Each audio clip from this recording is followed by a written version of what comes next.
The work that's been put into the new WA journey space at AGWA is a work from 2015 called Big Moon. It's a work that's part of an ongoing inquiry for me. It's a subject I come back to every couple of years and have done for the past few years.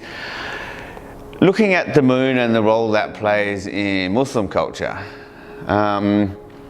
Muslim calendar is a lunar calendar, so a Muslim calendar year is 11 days shorter than a solar year.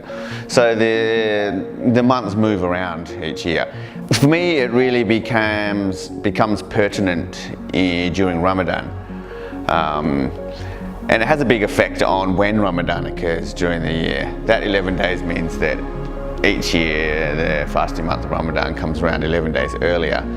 Over the course of every 12-15 years, it actually rotates throughout the entire year. Here in Australia, it makes quite a big difference in terms of how long the day is, whether the fasting day is in the middle of summer or the middle of winter. Summertime really stretches out and your day's fasting starts at around 3:30 a.m. and ends about 7:45 at the longest stretch during summer. In winter time, that compresses down to about 7 a.m. to 5:30 p.m. So it makes a day without eating or drinking a lot easier. And that idea, the cyclical nature of the moon and the calendar that's attached to it is, I guess, something that's not the first thing you think of when you think of Muslims. And this particular work, Big Moon, I was looking at that in terms of the halfway point of the fasting month. You really become aware of the moon as it waxes and wanes across that month because it lets you know how long you've got to go. And when it is full, means you've reached the halfway point and you're well and truly into that month. This one built off an earlier drawing that I had done called Laylat al-Qadr, which translates as the Night of Power.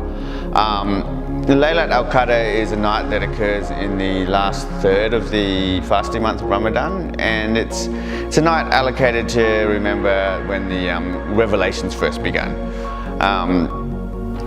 And as a kid growing up, that night was considered to be a perfect night.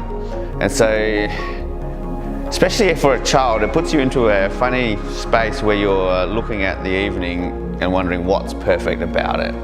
And that idea of looking for perfection, and I guess finding it or not finding it, it didn't matter, it would be perfect regardless. That idea sort of stuck with me well into adulthood. After I'd done that work, I'd produced another work called Calendar, which was a projection work of a full moon rotating, which was projected onto the side of the Perth Mosque. And just seeing that image of the full moon brought down into I guess a domestic scale, into an almost achievable scale for an audience, brought me back to drawing that and recreating that experience in a gallery setting. So that's where this work came from. It's interesting to see it in this particular show when it's sort of contextualised amongst a story of West Australian art, and seeing the way that Robert Cook, the curator, has tied it into other works around it. It's always really interesting for an artist to see how their work gets placed, I guess, and how it's thought about, and some of the connections that are made that, for me, I would never have thought of. You know, they come from entirely outside of what I was thinking when I made the work. Seeing it there in the space with Howard Taylor and Max Pam and Susanna Carlsuden around it, it's a really nice way of seeing, I guess, my experiences and understanding of this place, Western Australia, placed alongside their views of what's essentially the same place but coming from completely different cultural perspectives.